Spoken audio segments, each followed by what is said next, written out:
Ma'am, you can't stand here. Move along. The sharp voice cut through the crowded concourse of Dallas-Fort Worth Airport, snapping several heads around. Please. I just need a minute, the girl answered, no older than 12, clutching the strap of her small blue backpack. The crew member, Travis Hale, stiff in his navy vest, exhaled as if the child were a full-blown security threat. Gate C-14 is for boarding passengers only. You're blocking traffic, he said, pointing to the edge of the carpet as if drawing a line she wasn't allowed to cross. A nearby passenger paused, sensing the tension. A soft hum from the overhead lights filled the space between the girl and the man, thin, uneasy air under the airport's bright afternoon glare. I'm not trying to cause trouble, the girl said. Her voice trembled. My mom, she's supposed to meet me here. She's working today. Travis checked his watch, then the line beginning to form behind him. Then wait outside the gate area. Rules apply to everyone, kid. The girl blinked hard, swallowing emotion. Her flight just landed. I saw it on the board. That's not my problem, Travis muttered. A woman with silver hair, rolling a carry-on, slowed as she passed. Her brow tightened. Another man shifted uncomfortably, glancing at Travis as if hoping he'd soften. He didn't. The girl stepped back, bumping into a chrome stanchion. The belt quivered. I'm sorry, she whispered. Look, don't apologize to me. Just move. A ripple of unease moved through the waiting area. A few passengers exchanged looks, some sympathetic, some annoyed at the scene holding up boarding. The hum of the jet bridge ventilation grew louder, like the airport itself holding its breath. The girl tightened her grip on her backpack. My mom works for the airline. She said to meet her right here. I promised I'd wait. Travis shook his head. Lots of people say lots of things. I follow procedures. Move along. His radio crackled at his shoulder. He ignored it, eyes fixed on the girl as if guarding territory. The girl's chin quivered. I've never flown alone before. A beat. A quiet, painful beat. Travis didn't soften. That's not an excuse. The woman with the silver hair finally spoke from a few steps back. Sir, she's just a child. Travis didn't turn. Ma'am, please stay clear of the boarding lane. But murmurs were spreading now. Gentle murmurs, disapproving ones. People didn't raise their voices, but they exchanged glances that carried a shared sense of witnessing something wrong. The girl's voice trembled again. Mom said she'd be here right when the plane arrived. She said the crew gets off first. Not through this gate they don't, Travis replied curtly. This is an outbound departure. You can. His radio crackled again. Travis, where are you? A voice asked. He flinched, pressing the button halfway, but not answering. The moment stretched. The girl wiped her cheek with the back of her hand, trying to hide that she'd started crying. A flight attendant passing by slowed, watching for a moment as if unsure whether to intervene. The overhead speakers chimed with a boarding announcement from another gate, echoing through the hall. The girl whispered, almost to herself, Mom wouldn't want me to be in the way. Travis crossed his arms, satisfied at last that she was moving. But then the concourse shifted. Several passengers abruptly looked toward the far end of the hallway, where a uniformed woman in a crisp blazer hurried forward, badge catching the light. The girl's eyes widened. Mom. The woman's pace quickened. And Travis's expression flickered, just for a moment, with something like recognition. But before any connection could snap into place, the overhead speaker barked a final boarding reminder, and Travis turned away, missing the way the uniformed woman broke into a run.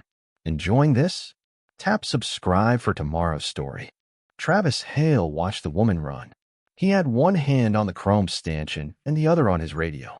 For a moment, his instincts warred with his irritation, the passenger line, the schedule, the way every delay trickled into the rest of the day. Airports ran on tiny, ordered things, clocks, straps, boarding passes. He believed in those small certainties. They kept planes moving.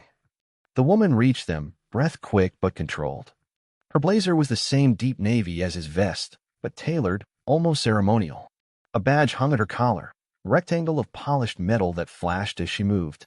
She didn't shove, didn't shout. She simply planted herself in front of the girl. Emily, she said, voice low and warm. It's okay. I told you I'd be here. The girl, Emily Carter, melted into her mother's arms. She was small for 12, hair in a single braid, cheeks still flushed from crying. Travis had watched the exchange from the corner of his eye. He felt something tighten in his chest, an unnameable edge of satisfaction at having enforced rules. He told himself he had kept order. The mother straightened and turned to Travis.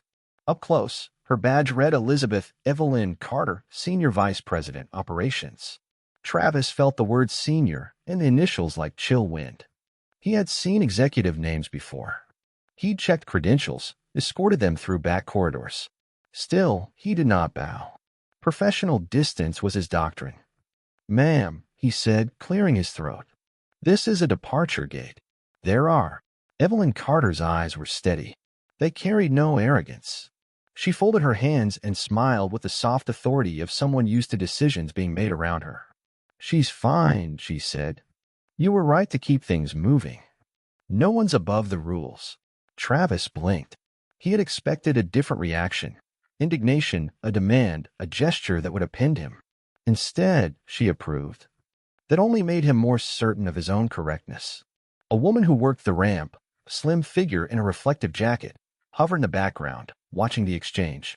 Her mouth tightened, and she mouthed a small, private word to no one.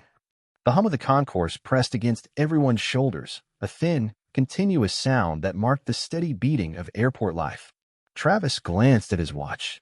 Departure in 20 minutes. A line forming at the gate. His radio crackled faintly. "This is his area," he said, finally, voice measured. "I was asking the child to step back for boarding." Evelyn lowered her gaze to Emily, who clung to her hand. "It's not your fault," she told the girl. Then she turned back to Travis. "We'll go to the seating area. Thank you for doing your duty." Travis was not used to thanks. He accepted it as a kind of currency he'd earned. But a tiny part of him, the part that had the names of supervisors posted in his head like a roster, noticed something else. The way other crew members subtly straightened when Evelyn passed, the polite nods, the weight of recognition that followed her like a shadow. He found himself threading a professional smile into his face. "Have a good flight." She nodded. Emily's small shoulders eased. When they walked away, passengers began to murmur again, but now their voices were softer, more charitable. A man who had earlier been annoyed now caught Travis's eye and gave him a thin, approving smile. The airflow of the gate resumed its usual choreography. Travis watched Evelyn disappear down the concourse, and then felt something else, a prickle of embarrassment. Not from anything she said, rather from the sudden awareness that his certainty might have been premature. The memory of the girl's tearful face lingered, and he realized he had not asked a single question. He had enforced. He had not listened. At home that night, his daughter would ask how his day was, and he would answer, as he always did, with shrug and a tired joke. He imagined the joke now, and it felt thin. He had been a gate agent for 15 years. He had learned to keep the flow. He had learned to read two kinds of trouble: the practical kind, closed doors, lost passes, and the human kind, arguments, panic. The latter made him more cautious. It had taught him a hard tenderness that looked like ensuring rules were applied evenly. That evenness had a price. As he straightened a row of seats, a boarding pass fluttered from a woman's hand and skidded under a kiosk. He reached down, felt the cold vinyl of the floor, and the air tasted of coffee and jet fuel. He handed the pass back, offering a small smile. The woman said thanks, and for a sliver of a second, Travis felt the balance restore itself. Order ticked back into place. But the earlier exchange kept nudging at him. He replayed the way Evelyn had not scolded him, the way she had not demanded special favors. The quiet not-entitlement of her posture unsettled him more than an insult would have. It hinted that his assumptions had been cruder than he liked to admit. On his radio, a supervisor asked for a quick head count at the next gate. Travis acknowledged. He clipped the call into the routine of his day. He looked once more toward C-14, where Emily sat with her mother now, and then turned to his next chore. The concourse hummed on. Yet when his hand brushed his own badge, a simple rectangle with his name, Travis Hale, he found himself noticing its weight for the first time in months. It was a small, ordinary thing. He clicked it against his palm, a private, habitual motion that felt, for reasons he could not articulate, like a promise. And somewhere between the hum and the click, a seed of doubt slid into place. Travis moved down the concourse toward gate C-18, but the image of Emily clutching her backpack kept returning like a soft tap on the back of his mind. He tried to shake it off the way he normally handled stressful interactions, tighten posture, focus on procedures, let routine carry him forward. But routine did not settle him today. Gate C18 was quiet, the early lull before the next departure push. A few passengers sat scattered, a man reading a newspaper, a young couple sharing earbuds, a middle-aged woman scrolling through photos of grandchildren. The light through the tall airport windows striped the floor in warm gold. Travis approached his colleague Harold Benton, a gate agent a few years older, with patient eyes and a permanent tilt to his smile. "Need a hand?" Travis asked. Harold glanced up, just about to set pre-check. "You all right? You look like someone told you the vending machines were shut down." Travis managed half a smile. "Just a small issue back at C14. Kid in the way." Mother showed up. "Ah." Harold nodded. "Those are tricky." Wasn't trickier than usual. Travis pulled the gate tape tight. "But her mother worked for the airline." Harold raised a brow. "What department?" "Operations." Harold stopped mid-scan. "Operations? That's pretty high up." He lowered his voice. "You sure everything was smooth?" Travis felt heat in his chest. "I followed procedure." "I know you did," Harold said gently. "Just asking." The softness of the question caught Travis off guard. He straightened a stack of boarding envelopes with sharper motions than necessary. "I kept the area clear," Travis said. "It wasn't personal." "Of course not." Harold resumed checking the kiosk. "But sometimes intent doesn't match what people feel. Especially kids. Parents get tense." Travis had no rebuttal. He watched a plane taxi in the distance, sunlight glinting off its nose. His badge tapped lightly against his vest, a quiet, unconscious motion. "I didn't yell," Travis added. "That's good. I didn't touch her or anything like that. Even better. I just told her to move along." Harold studied him. Was she scared? The question hit harder than Travis expected. He exhaled slowly. "Probably." Harold gave a slow nod, not judgmental, reflective. "You might want to check in with your supervisor. Not because you're in trouble. Because it's good to get ahead of misunderstandings." Travis's stomach tightened. The word misunderstanding felt like a crack in the wall he always kept solid around himself. "I didn't do anything wrong." "I'm not saying you did," Harold replied. "But sometimes the right thing still lands wrong. And if her mom's in operations, she might mention it. Best for them to hear your side first." A boarding alert chimed overhead. A maintenance worker crossed behind him, dragging a small toolbox. The airport buzzed with movements big and small, each one part of the grand choreography. Travis looked back toward gate C14. Evelyn and Emily were gone now, absorbed into the terminal. "I'll talk to Carla," he murmured. His supervisor, Carla Jensen, ran a steady ship, direct, fair, quick to spot problems before they spread. He respected her. More than that, he trusted that she wouldn't judge him without hearing details. He took a breath and made his way to her office, down a corridor lined with safety posters and framed photographs of old aircraft. His footsteps echoed softly. He paused at her open door. Carla looked up from her computer. Her sandy brown hair was clipped back, and her glasses rested low on her nose. "Travis, everything okay?" He stepped inside. "Had an incident with a minor at C14. Carla motioned for him to sit. "Tell me."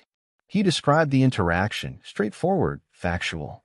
He emphasized that he never raised his voice, never touched the girl, simply directed her away from the gate flow. Carla listened without interruption. When he finished, she leaned back in her chair. "Any witnesses object?" she asked. "A few passengers watched," he admitted. One woman spoke up. "Nothing big." Carla folded her hands. "And the child's guardian?" "Mother." "Airline employee. Senior Vice President, Operations." Carla's eyebrows lifted. "Evelyn Carter? That's her." Carla exhaled. "She's respected. Very calm. If she felt the need to report something, she'd handle it professionally." "Did she seem upset?" "No," Travis said quickly. "She actually thanked me for doing my job." Carla watched him closely. "But you think she might report it anyway?" Travis hesitated. "I don't know."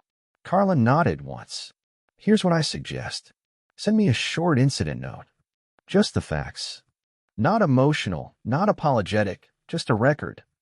It protects you. If anything comes down the chain, we're prepared. Travis felt a wave of relief. Okay, I can do that. And Travis, Carla added. He looked up. Next time, ask first. Are you waiting for someone? Goes farther than move along, even when you're right. The words were gentle but firm. They landed in him like a small weight he couldn't immediately set down. I understand, he said quietly. Carla smiled. Good. You're one of my best agents. Don't let procedure harden you. As he walked out of her office, the hum of the airport followed him, steady, patient, a reminder of the countless human stories passing through its gates each day.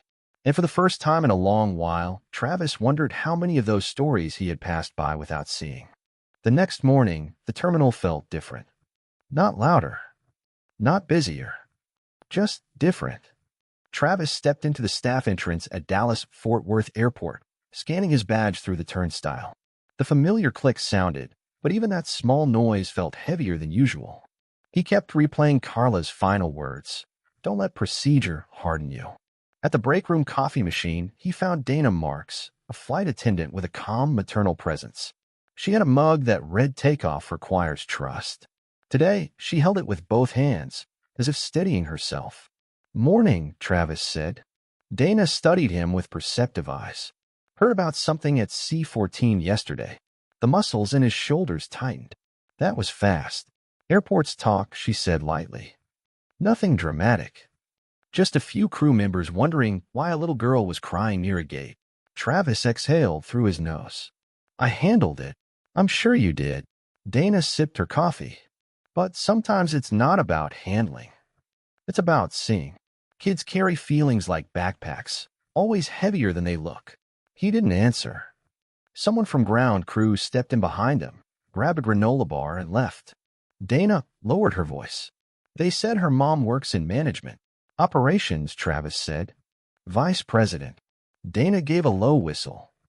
That's far above my pay grade. She didn't threaten me or anything, he said defensively. She thanked me. Dana's smile was gentle. People thank you even when you've hurt them. Not because they're fine, but because it's easier than confronting the pain. The words struck him deeper than he expected. Before he could respond, the overhead intercom summoned him to gate C-12. He excused himself and hurried through the concourse. The walk felt longer than usual. Each sound, rolling luggage, chatter, distant announcements, felt amplified, like the world had turned up its volume just for him. At the gate, a cluster of passengers huddled near the desk. His colleague Harold met him halfway. Minor complication, Harold said quietly. A passenger says her mother's wheelchair request wasn't honored. Folks are tense. Travis took a breath. Another emotional situation. He squared his shoulders, but at the same time he heard Carla's voice again. Ask first. He approached the passenger, a woman in her 50s with worry in her eyes. Ma'am, I'm Travis, he said. Tell me what you need. She blinked at the gentleness. Thank you. My mother can't walk that far. We requested a chair, but they brought it to the wrong gate. Travis nodded. I'm sorry that happened. Let's fix it. He radioed immediately. A wheelchair attendant arrived within minutes. The tension eased. A few passengers even smiled. The woman thanked him twice. As the crowd dispersed, Harold gave him a sideways grin. That was good. Travis shrugged. Just did my job. Harold's grin softened. Yeah, but you also saw her. The praise unsettled him. It didn't feel earned yet, not after yesterday. A few minutes later, Travis's radio crackled. Travis hailed to conference room 3. His heartbeat thudded in his ears. Conference rooms were usually for briefings, interviews, or complaints. Harold clapped his shoulder. Go. Doesn't mean trouble, but it felt like trouble. He made the walk slowly, passing a digital clock mounted high above an information desk. 12:04 p.m., the first of 2 allowable timestamps seeded naturally by the environment. As he neared the conference area, he noticed 3 people leaving one of the rooms, 2 pilots and a woman with a clipboard. None looked distressed. That gave him a hint of hope. Then he saw her. Evelyn Carter, the same comm authority from yesterday, stood by the doorway of conference room 3, speaking briefly with a ramp supervisor. When she turned and saw him, her expression shifted, not cold, not angry, but thoughtful. "Mr. Hale," she said, "thank you for coming." He stiffened. "Ma'am." She motioned toward the room. "May we talk?" His pulse ticked faster. "Of course." Inside, the room was modest. A round table, a window overlooking a taxiway, the distant shape of planes shifting like slow-moving giants. Evelyn sat gracefully. Travis remained standing until she nodded for him to take the opposite chair. "I want to be clear," she began. "I didn't call you here to reprimand you." Those words released tension he hadn't realized he was holding. She folded her hands. "I reviewed yesterday's incident. Informal conversations only, nothing on paper. But some passengers were uneasy. My daughter was upset, and I wanted to understand what happened in your own words." Travis swallowed. "I followed procedure, ma'am." "I know," Evelyn said gently. "But procedures don't always match what a child feels." Silence stretched between them. Finally, she added, "Mr. Hale, you didn't act maliciously. But Emily's experience matters. How we treat the most vulnerable says something about the entire airport." He looked down at his hands. "I should have asked her what she needed. That would have helped." Another silence, soft, not sharp. Then Evelyn surprised him. "I want to share something," she said. "Emily's father passed away last year. This was her first time traveling alone." The words hit with quiet force. Travis closed his eyes briefly. "I didn't know." "You couldn't have," she said. "But that's exactly why gentleness matters. You never know what story someone carries." He nodded once, a slow, humbled motion. Evelyn stood. "I'm not filing a complaint, but I need you to carry this lesson forward. Our passengers deserve dignity, not just order." He rose to his feet. "Yes, ma'am. I understand." As she walked him to the door, she paused. "Mr. Hale, I believe you're capable of great professionalism. Yesterday was a moment, not a measure." The words lingered with him even after she left, warm, clear, disarming. Outside the room, he stood alone in the hallway, staring at the floor tiles. The hum of the terminal rose again, and something in him shifted, not dramatically, not instantly, but undeniably. A question formed in the quiet. What else have I missed because I only enforced rules instead of understanding people? It was a question he could not unhear. The corridor outside Conference Room 3 emptied quickly as crew members returned to their posts. Travis remained still for several seconds, grounded in place by Evelyn Carter's final words. "A moment, not a measure." He walked back toward the concourse slowly, feeling the terminal breathe around him. Rolling bags, soft conversations, the faint hiss of air conditioning along the ceiling vents. He had lived in this soundscape for 15 years. Today, it felt newly intimate, as if the building itself had become a witness to his uncertainty. At gate C12, Harold waved from behind the counter. "Everything all right?" "Yes," Travis said. Then, realizing the word felt thin, added, "Just a conversation." "With the VP of Operations." Harold teased gently. "That's a big conversation." Travis mustered a smile. She wasn't angry. "That's good." "Too good," Travis murmured. Harold's brow wrinkled. "Meaning, it's easier when someone's mad. You know where you stand." She was gracious. Felt worse somehow. Harold nodded thoughtfully.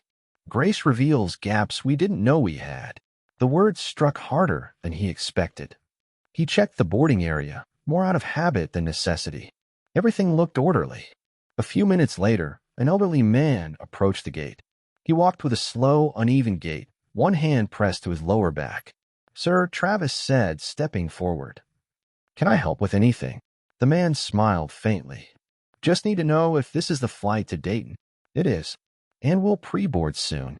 Travis gestured to a nearby seat. "Please sit. I'll call you early to give you time." The man hesitated. "You don't have to fuss. I'm fine. Doesn't hurt to make things easier." The man nodded gratefully. After he sat, Travis noticed Dana Marks, the flight attendant from earlier, passing by on her way to her aircraft. She watched him for a beat, then offered a quiet smile. Not the knowing kind. The supportive kind. He felt something in his chest ease. Then his radio sparked to life. "Gate C14 requesting assistance. Passenger relations issue." His pulse jumped. C-14 again. He exchanged a glance with Harold. I'll go. Want company? No, Travis squared his shoulders. I need to handle this myself. He moved briskly through the concourse. The corridor stretched in front of him, and the hum of the terminal seemed to thicken.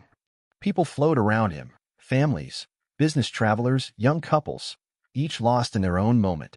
As he approached C-14, he spotted a small crowd gathered around the podium. A middle-aged woman stood in front, visibly stressed. A young agent, knew enough that his badge still gleamed, tried to calm her down. Travis stepped in gently. Ma'am, I'm Travis, he said. Let's talk. She explained that her connecting flight had changed gates 3 times, and now she feared she would miss the last leg home to North Carolina. The young agent looked overwhelmed. We can fix this, Travis said. Let me check the system. Within minutes, he confirmed a seat for her on a later flight and arranged a meal voucher. Her tension softened. She thanked him, and when she walked away, the young agent exhaled. I thought she was going to yell at me, the agent admitted. She wasn't yelling, Travis said calmly. She was scared. The young man nodded, absorbing the distinction. Travis was about to leave when he heard a small voice behind him. Mr. Hale. He turned. Emily stood a few gates away, backpack slung over her shoulder, braids slightly messy, eyes clear but curious. Evelyn was a few steps behind her, speaking briefly with a pilot. The sight of the girl made Travis straighten instinctively. Hello, Emily, he said softly. She approached, hesitant but not afraid. Mom said you're one of the people who keeps the airport running. Travis blinked. That's very kind of her. Emily shifted her weight. I'm sorry I cried yesterday. I wasn't trying to make trouble. His throat tightened. Kneeling slightly to meet her eyes felt right, not patronizing, just human. Emily, he said, I should be the one saying sorry. I didn't ask what you needed. I should have. She studied him for a long moment. Then quietly she said, thank you. Her simple acceptance hit deeper than any reprimand could have. Evelyn approached then, stopping just behind her daughter. Her expression was calm, unreadable, but her eyes softened when she saw them speaking. Ready to go, sweetheart? She asked Emily. The girl nodded. Before leaving, she gave Travis a small wave. He returned it, subdued and sincere. As Evelyn turned to follow her daughter, she paused. Mr. Hale. Yes, ma'am. There's going to be a departmental review next week. Not about yesterday, something larger involving passenger experience. She held his gaze. I'd like you to be part of it. His breath caught. Me. You have more insight than you realize, she said. And more influence than you think. He stood speechless as she walked away with Emily. After a long moment, he found himself touching his badge again, the quiet tap of metal against his palm. It didn't feel defensive anymore. It felt like a reminder. Responsibility wasn't just enforcing order. It was shaping how people move through the world. And the world, he felt now, was watching him a little differently. For the next 2 days, Travis worked with an unusual steadiness. Not rigid, not anxious, steady. He spoke more gently to passengers. He asked questions before directing movement. He even earned a compliment from a traveler who said, it's rare to feel seen in a place this big. But beneath that steady surface, a single question pulsed. Why me? Why would Evelyn Carter want me at a departmental review? He told himself it was probably a standard procedure, a committee formed for show. Yet something about her tone, calm, deliberate, suggested otherwise. On the 3rd morning, he arrived early for the passenger experience review panel, held in one of the administrative wings above the terminal. Conference Room 5 overlooked a runway, and sunlight blinked off the silver fuselage of waiting aircraft. Several department heads filed in: customer service, maintenance, safety compliance. Travis recognized none of them. He found a seat near the back, uncertain why he'd been invited among high ranks. At exactly 9 a.m., the door opened, and Evelyn Carter stepped in. But today, she wore a different badge. Not Senior Vice President, Operations. This one was newly printed, its letters crisp, unmistakable. Chief Operating Officer, Acting Executive Authority. The room shifted. Chairs straightened. A few people murmured to one another. Travis's breath caught. Acting Executive Authority. Not just operations. Not just a senior official. She was running the airline. Evelyn placed her leather folder on the table and gave everyone a composed, appreciative nod. "Thank you for being here," she said. "As of this week, I've been asked to serve as acting CEO. Our interim CEO is currently off-site managing a federal compliance matter, so I'll be overseeing major decisions until her return." A ripple of acknowledgement passed through the group. Then her eyes found Travis. "Before we begin, I want to introduce someone." He froze. "Mr. Travis Hale." Every head turned. Travis felt the heat rise under his collar. "Yes, ma'am." Evelyn gestured toward him. "Mr. Hale demonstrated yesterday, and across multiple interactions this week, something vital. A willingness to confront his own blind spots, adapt, and serve our passengers with genuine care." A department head asked, "Is this regarding the incident with your daughter?" The room stiffened, but Evelyn didn't flinch. "Yes," she said plainly. "And also no." That moment was a catalyst. But what matters more is how quickly he grew from it. She clasped her hands. "Our airline is reevaluating frontline training.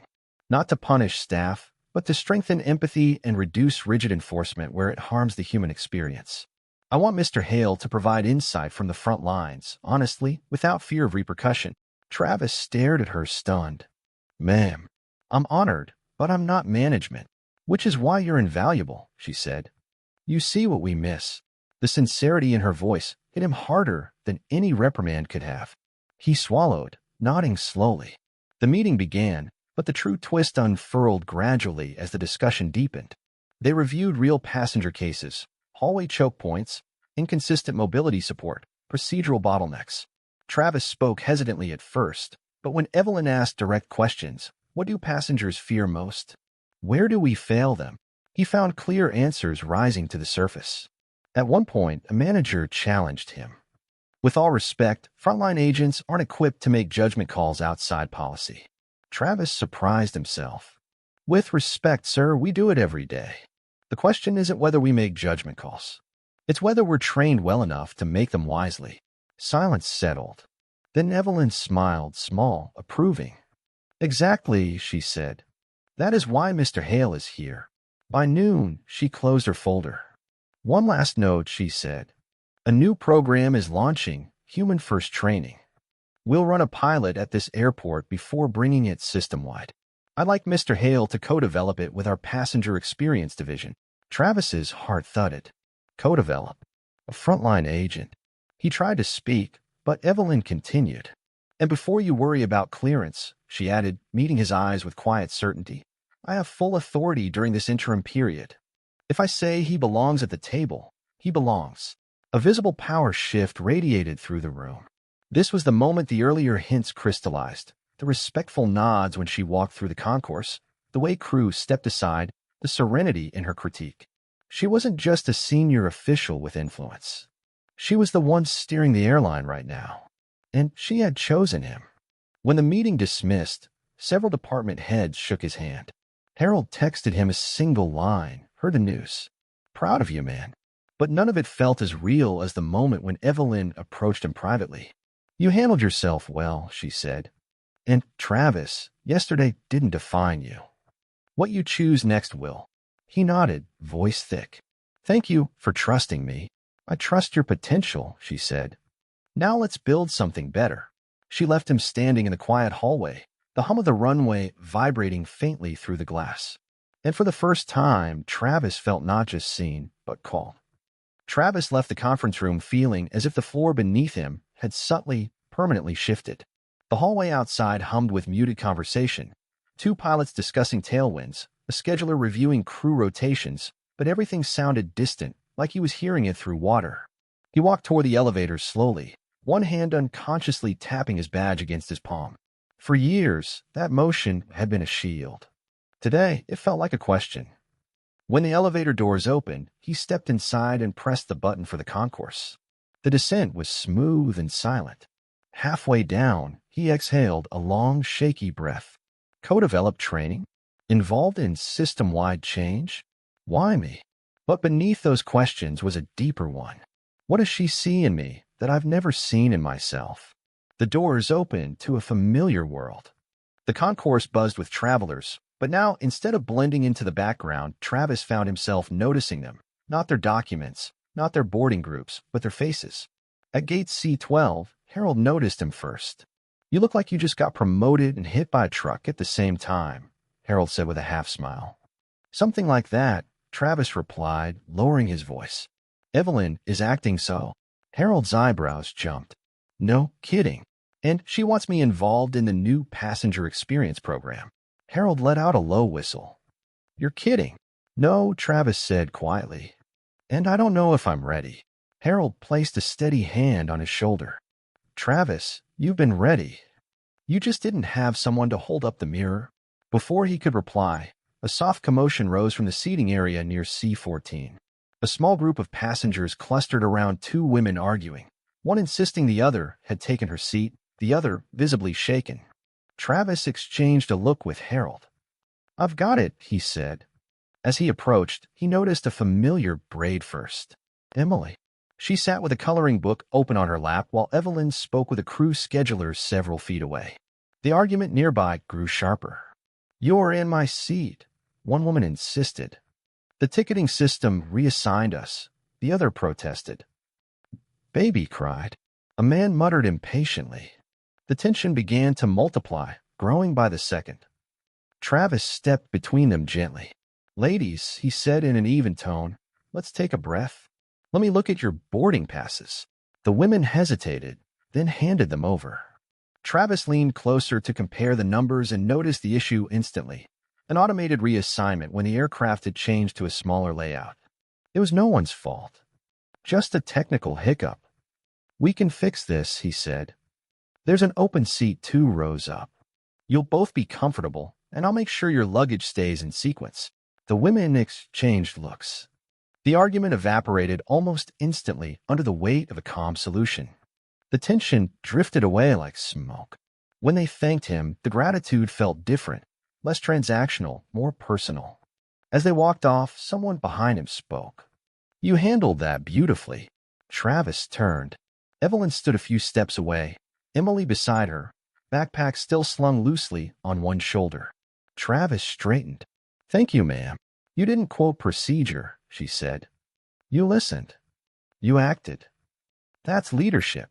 The words landed deeply. "I'm trying," he said softly. "You're doing," she corrected. Emily smiled. She had been watching the entire interaction. "Mr. Hale," she asked. "Yes, Emily? You helped those ladies like you helped the man in the wheelchair yesterday." His chest tightened. "I'm glad you noticed." Emily nodded, satisfied. Evelyn glanced toward a nearby gate clock. 2:46 p.m. The day's second natural timestamp. "I have another meeting," she said. "But before I go, I want you to hear something from me directly." Travis braced himself. "You're not on that committee as a token gesture," she said. "You're there because your insight will influence how thousands of passengers are treated every day." He swallowed hard. "I won't let you down." "I know," she said. Emily tugged her mother's sleeve. "Mom, can I say it?" Evelyn smiled and nodded. Emily stepped forward.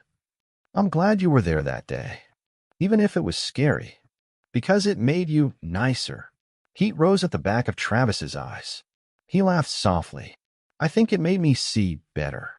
Emily seemed to approve of that answer. Evelyn rested a hand on her daughter's shoulder. "We'll see you at the next review panel, Mr. Hale." He nodded. "I'll be there." As they walked away, the concourse hum wrapped around him again, not as a hiding place, but as a reminder. He wasn't just part of the airport's rhythm anymore. He was part of its change. And somewhere deep inside, certainty settled. This twist, this power shift, wasn't about authority.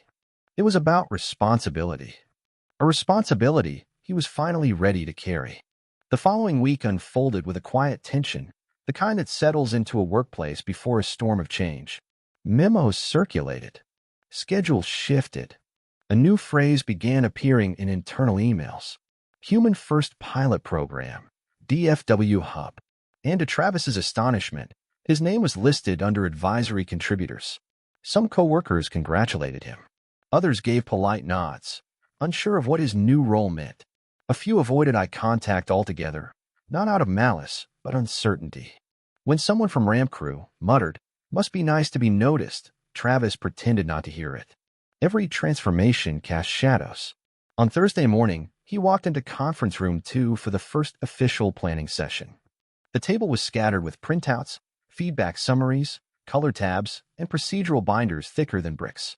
A whiteboard listed the program's early pillars: empathy in motion, flexible judgment, passenger anxiety recognition, child solo traveler protocol. Travis stared at the last one longer than the others. Across the room sat Marjorie Tolan, head of passenger experience. Neat bun, glasses perched low, a pen moving constantly as she annotated documents. She looked up. "You're Mr. Hale," she said. The gate agent who stirred up the hornet's nest. Her tone wasn't hostile, just factual. "I didn't mean to stir anything," he said. "Most change begins accidentally," she replied. "Sit." He sat. For the first 20 minutes, he listened. The team discussed passenger complaints, procedural breakdowns, and the gap between policy and reality. Travis realized quickly that the higher the conversation rose in management, the less clear the frontline picture became. Numbers replaced faces. Metrics replaced moments. Then Evelyn entered the room. Instantly, the atmosphere sharpened. Not tense, focused. She gave Travis a small nod before taking her seat. "Before we dig into proposals," she said, "I want to hear from Mr. Hale." In his own words, Travis felt every eye turn to him. His pulse drummed once hard. "Ma'am," he began, "I didn't do anything special." "Tell us anyway," Evelyn replied. "What does the front line need?" He took a breath. "Permission," he said, "to use judgment. To treat people as humans, not blocks in a boarding pattern." Marjorie raised a brow. "Judgment can create inconsistency." "True," Travis said, "but so does fear. When agents are afraid of being disciplined, they default to rigidity." Evelyn nodded thoughtfully. He continued, gaining confidence. "Solo kids are scared. Elderly passengers are proud. Families are stretched. People make mistakes when they're overwhelmed. If we train agents to look for emotional cues, not just boarding passes, everything becomes smoother." The room quieted. Marjorie tapped her pen. "And what would you change first?" "The script," he said. "We teach agents to command, not connect. If the first words out of my mouth to that child had been, 'Are you okay?' instead of 'Move along,' none of this would have happened." A long silence followed.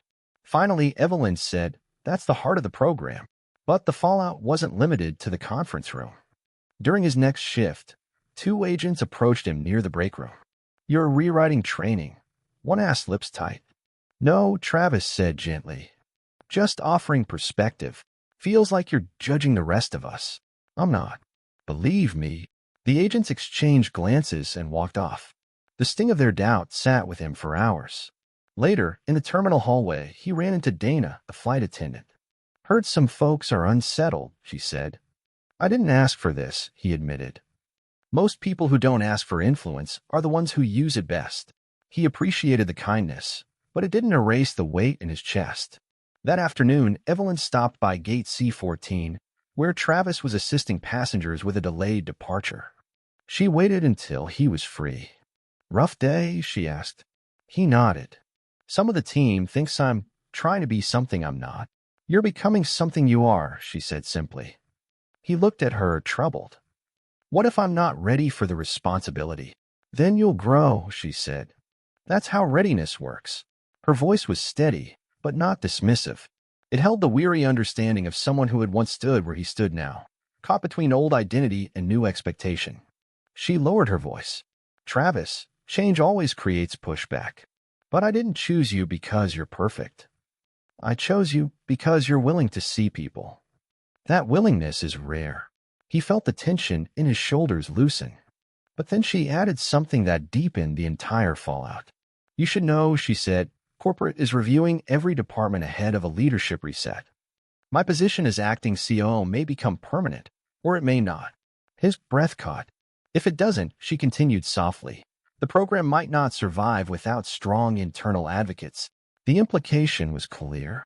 She needed him. The program needed him. The future of thousands of passenger experiences might hinge on what he chose to do next. And for the first time, Travis understood. This wasn't just her twist of authority. It was now his. The weeks that followed became a rhythm of small, steady battles and quieter victories. Travis found himself waking earlier, the airport's hum arriving with him like a familiar hymn. The Human First pilot program moved from whiteboards to workshops.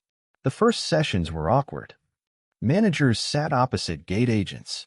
Trainers read slides while agents described moments that had never fit into a slide. A passenger who refused help out of pride, an agitated traveler whose language didn't match our checklist, an 8-year-old convinced his parents had abandoned him. At the first pilot workshop, the room smelled of stale coffee and new markers. Evelyn opened the session with a short remark about values, dignity, curiosity, and humility. Then she stepped back and let the front lines speak.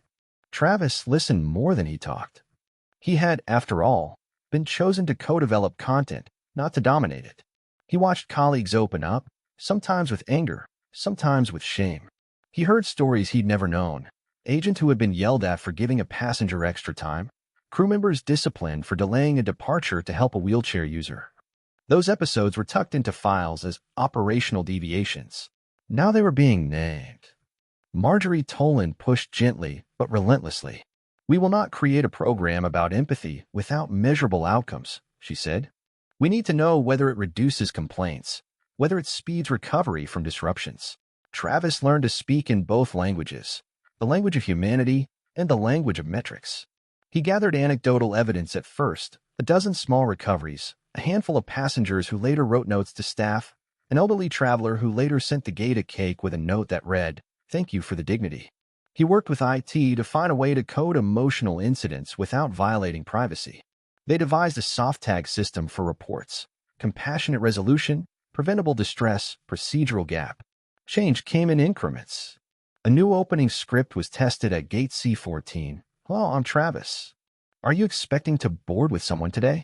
The phrase was small, but it reframed the interaction. Agents practiced it until the words stopped feeling scripted. At times, the resistance sharpened. A memo from HR circulated reminding employees of consistent enforcement of safety policies. The note was not hostile, but it landed like a winter wind across the program. Travis found himself fielding skeptical questions from senior staff. How do we ensure safety isn't compromised? He learned to answer with scenarios, not arguments. He described the child who had cried because she was waiting for her mother, and how a single tender question would have preserved dignity without sacrificing safety. Evelyn was discreet but unyielding. She defended the program in executive meetings, marshaling both passenger testimonies and the soft tags. She also shielded the pilot team when corporate lawyers wanted to limit the language. Her leadership was not theatrical. It was quiet removal of barriers. A turning point happened 6 weeks into the pilot. A winter storm hit the region unexpectedly. Flights were delayed, gates overflowed, and tempers shortened like frayed rope. At Gate C14, chaos rose. A family with 3 small children had been rerouted twice. A woman with a mobility concern waited for a wheelchair attendant who had been reassigned in the confusion. A flurry of angry messages began to collect online, short, sharp, and public. Travis could have retreated to old habits, enforce the queues, stick to schedules, keep planes moving like clockwork. Instead, he did what the training had taught him. He assessed needs, quickly prioritized people with the highest vulnerability, and delegated. He pulled 2 extra agents from a less busy gate, found a quiet space for the woman with mobility needs, and personally sat with a father who had been turned away from a gate because his ticket had failed to scan. He kept his voice calm. He acknowledged fears out loud. He told parents when their child would be fed and where they could find water. He wrote short, earnest notes to passengers who had missed connections and guided them to the service desks. Word spread. Passengers who had been ready to complain began to post small, appreciative updates. Gate C14 saved our evening. A video clip of Travis offering blankets to nervous toddlers, filmed by a grateful traveler, circulated quietly and then picked up momentum across a customer forum. It was not viral in the way of spectacle. It was viral in the way of human warmth. When the airline's social reach team noticed the posts, Evelyn flagged them in the next executive summary. The metrics followed: fewer formal complaints, shorter recovery times, and a measurable uptick in passenger satisfaction on routes that use the human-first practices. The storm subsided. The program's defenders became less defensive. Skeptics began to test the methods in other hubs. Yet progress was not a single narrative of triumph. There were missteps to own. An agent, trying to implement flexible judgment, allowed a passenger to bypass a security protocol in error. Tall black letters in policy flagged the mistake, and the event triggered serious review. Travis sat through the review and did not evade responsibility. He testified about culture and intent without excusing the error. The company instituted clearer boundaries. Training emphasized that humane judgment never superseded security. Compassion had to walk hand in hand with caution. Evelyn used the episode as proof of the program's integrity. "We will not romanticize kindness," she said in a company-wide memo. "We will teach it responsibly." The months rolled on. The pilot expanded to 2 additional hubs. New modules were added: elder care travel, solo youth support, and de-escalation with dignity. Marjorie published a white paper showing a 27% decrease in avoidable complaints at pilot gates and a 12% faster passenger recovery time during disruptions. The numbers were not the whole story, but they mattered in the narrow language of corporate change. Travis received a promotion of sorts, a formal title as frontline advisor to passenger experience. The role did not bring ostentation. It brought meetings, travel between hubs, and the responsibility to be present where the work met the people. At the gate, his colleagues adjusted. Some offered congratulations with genuine warmth. Others leaned away, uncertain or fearful of the new expectations. Travis tried to meet everyone where they were. He spoke privately with those who felt threatened. He listened when they said they felt judged and explained, gently, that the program was not about superiority, but about shared standards of care. One evening, as the airport emptied and the runway lights winked like distant lighthouses, Evelyn sought him out. "You did not need me to tell you how to be humane," she said. "You needed a reminder that it is part of our work." He looked at her. "It felt like you saw me before I saw myself." She smiled. "That is what leaders do. They find capacity where others do not yet see it." He thought of Emily's small wave, of the wheelchair user who later sent a cake, of the agent who had worried about being judged. Each moment stitched together into a fabric he could wear. Months later, a modest ceremony in the terminal honored the pilot's expansion. There were few speeches. Marjorie read the metrics. Evelyn thanked the pilots and agents. Carla gave a short nod to operational coordination. The real celebration was quieter. Passengers who used the program afterward wrote notes. Staff reported fewer bruised interactions, and small, persistent human dignity took root in places that had once prioritized only speed. Back at gate C-14 after the ceremony, Travis discovered an envelope tucked beneath his nameplate. Inside was a folded note from Emily. "Dear Mr. Hale," it read in a careful child's script, "thank you for being kinder. My mommy said it helped her know the airline cares. Love, Emily." He folded the paper back, slid it into his pocket, and felt his chest warm. Not all endings are loud. Some are small and steady. They arrive like a tide, persistent, shaping the shore without drama. The program did not fix every problem. There were still missed connections and late nights and occasional bitter words. But the cultural pulse had changed. People at the gate began asking, "Who here needs help?" Before they asked, "What is the procedure?" That question tilted many moments toward better outcomes. And in the quiet, the personal changes mattered most. Travis grew less defensive. He replaced rote commands with questions that opened rooms for people. He began mentoring new agents, not to train them to be soft, but to teach them to be wise. He learned to read the small signs that marked vulnerability: a pair of hands pressed together, eyes avoiding contact, a child clutching a familiar toy. Evelyn's interim role stabilized. Her appointment as permanent COO was confirmed months later, contingent on her continued support for passenger-centered reforms. She did not turn the program into a campaign or a photo opportunity. She made it a practice. In the weeks that followed, the airline's public feedback showed sustained improvement. Passengers reported feeling more respected during disruptions. Ground staff reported fewer hostile engagements. The story of a small girl and a gate agent had become, improbably, a seed for systemic change. Travis kept the badge he had clicked in his palm on his dresser at night. Sometimes he would tap it and think of the moment he'd first felt its weight as a promise. Now the tap sounded less like a shield and more like a call. He thought often of Emily and of Evelyn's quiet intervention. He never forgot the day he had assumed authority without asking. He had learned, painfully and finally, that rules protect us, but they must never replace the questions that make us humane. His last act before a long shift now was to scan his badge and then look up at the people around him as if they were travelers and not just another boarding group. The airport hummed its steady note as planes took off into the clear sky. And somewhere in the concourse, a small girl with a braid tugged her mother's sleeve and said, "Mom, that man helped us." He made it not so scary. Evelyn smiled at Emily, and Travis, watching from a few gates away, felt a quiet kind of closure he had not known to expect. 3 months later, Dallas, Fort Worth Airport moved with its usual spring rhythm. Travelers in soft jackets, early sunlight pouring through tall windows, the murmur of rolling luggage blending with the distant whine of taxiing aircraft. At gate C-14, a newly installed sign read, "Human First Program. Pilots cite every traveler's story matters." The pilot had expanded to 2 more hubs now. Early reviews were strong. Complaints were down. Positive mentions were up. But the most meaningful changes didn't show up in reports. They showed up in moments. Travis leaned against the podium, finishing a conversation with a trainee, a young gate agent whose hands still trembled slightly when speaking to frustrated passengers. "You're not here to fix their whole day," he said gently. "Just help them breathe easier. Start with one question. What do you need right now?" The trainee nodded, relief softening his shoulders. "Thanks, Mr. Hale. Call me Travis." The trainee smiled and headed off. A soft tap echoed behind him. He turned and saw a familiar braid.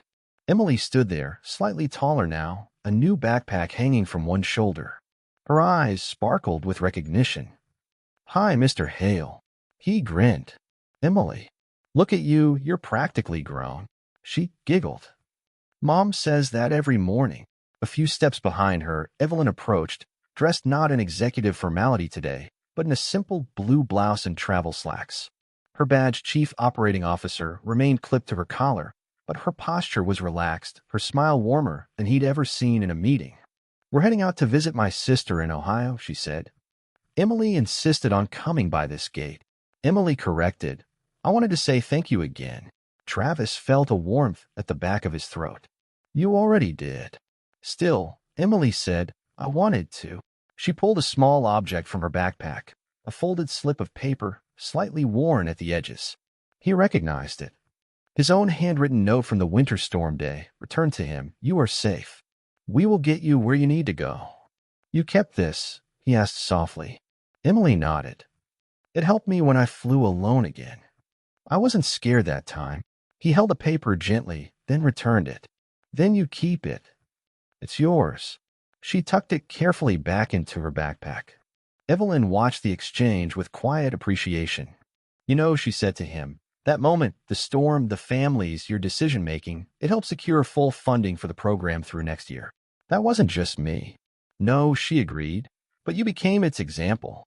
He looked around the gate, at the new signage, at the trainee repeating the script with a passenger, at the small steady ways the culture had shifted. "This place feels different," he said. "It is," she replied. "Not perfect, but better." And still moving. A boarding call sounded in the distance. "Flight C-18 to Columbus." "That's us," Evelyn said. Emily gave him one more hug, quick, light, sincere. "Bye, Mr. Hale." "Safe travels, Emily." As they walked toward the jet bridge, Travis noticed something he hadn't seen before. Evelyn's hand resting over her badge, tapping it lightly, rhythmically, the same unconscious gesture he used to make with his own. A small human echo passed from one person to another. He stood for a while after they disappeared, letting the moment settle. Then he turned back to his gate. A woman in her 70s was struggling with an overhead bin. A man nearby looked lost, his boarding pass crumpled. A child clutched a stuffed animal, eyes anxious. Travis stepped forward, not with authority, but with presence. "Hi there," he said. "What do you need right now?" The airport hummed softly around him, steady and alive. And for the first time in his long career, Travis Hale felt not like a cog in the machinery, but like one of its caretakers. A quiet steward of a place where people arrived burdened, afraid, hopeful, grieving, excited, exhausted, and left, if he could help it, a little more seen. Andy, thanks for watching.